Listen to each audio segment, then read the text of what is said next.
വർക്കല മുട്ടപ്പലം വയലിൽ അപ്പൂപ്പൻകാവ് ക്ഷേത്രത്തിലാണ് മോഷണം നടന്നത്. വിളക്കുകളും പൂജാസാമഗ്രികളും കള്ളൻ കൊണ്ടുപോയി. വൈകുന്നേരം പൂജാരി ക്ഷേത്രത്തിലെത്തിയപ്പോഴാണ് മോഷണ വിവരം അറിയുന്നത്. 6 വിളക്കുകളും പൂജയ്ക്കായി ഉപയോഗിക്കുന്ന മറ്റു സാമഗ്രികളും മോഷണം പോയി. സമീപത്തെ മേശ കുത്തിത്തുറന്ന നിലയിലായിരുന്നു. ഞാൻ മുട്ടപ്പലം വയലിൽ അപ്പൂപ്പൻകാവിൻ്റെ ക്ഷേത്രത്തിൻ്റെ പ്രസിഡൻ്റാണ്.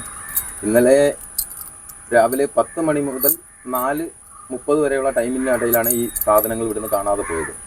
അപ്പോൾ ക്ഷേത്ര പുനരുദ്ധാരണം നടക്കുന്നത് കൊണ്ട് നമ്മൾ ബാലാലയ പ്രതിഷ്ഠ ചെയ്ത് ഭഗവാനെ മാറ്റിയിരുത്തുകയും തുടർന്നുള്ള പൂജാകർമ്മങ്ങളെല്ലാം അവിടെയാണ് നടന്നു വരുന്നത്. അപ്പം ഇതിനെ തുടർന്ന് നമുക്ക് ഇവിടുന്ന് നഷ്ടമായിരിക്കുന്നത് 6 വിളക്കും 6 നിലവിളക്കും, ഭഗവാന്റെ മുന്നിൽ കത്തിക്കുന്നത് ഉൾപ്പെടെ 6 നിലവിളക്കും, ഒരു തീർത്ഥക്കിണ്ടിയും, പിന്നെ പുഷ്പം ഇടുന്നു വയ്ക്കുന്ന ഒരു വലിയ തട്ടവും, പിന്നെ നിവേദ്യ പാത്രവും, നിവേദ്യം വയ്ക്കുന്ന ഒരു ഉരുളിയും കാണാതെ പോയിട്ടുണ്ട്.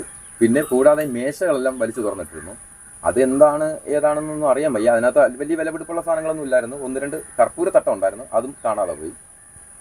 4:30 മണിക്ക് മുന്നോട്ട് പോയി അപ്പൂപ്പനെ ചാർത്താനുള്ള ആരങ്ങളും മേടിച്ച് ഇവിടെ വന്നിട്ട് വിളക്ക് ഒക്കെ എടുത്ത് തേക്കാനും ഒക്കെ നോക്കിയപ്പം വിളക്കുമില്ല.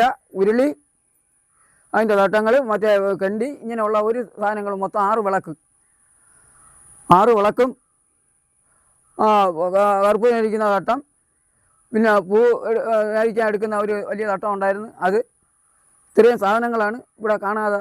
അതുകൂടാതെ മേശകൾ 2ന്റെ അറ വലിച്ചു തുറന്നിട്ടിരുന്നു. അതിനകത്താണ് തട്ടമൊക്കെ വെച്ചിരുന്നത്. അതുമൊക്കെ എടുത്തുകൊണ്ട് പോയി. ക്ഷേത്ര പരിസരത്ത് സാമൂഹ്യ വിരുദ്ധരുടെയും മദ്യപാനികളുടെയും ശല്യം രൂക്ഷമാണെന്ന് നാട്ടുകാർ പറയുന്നു.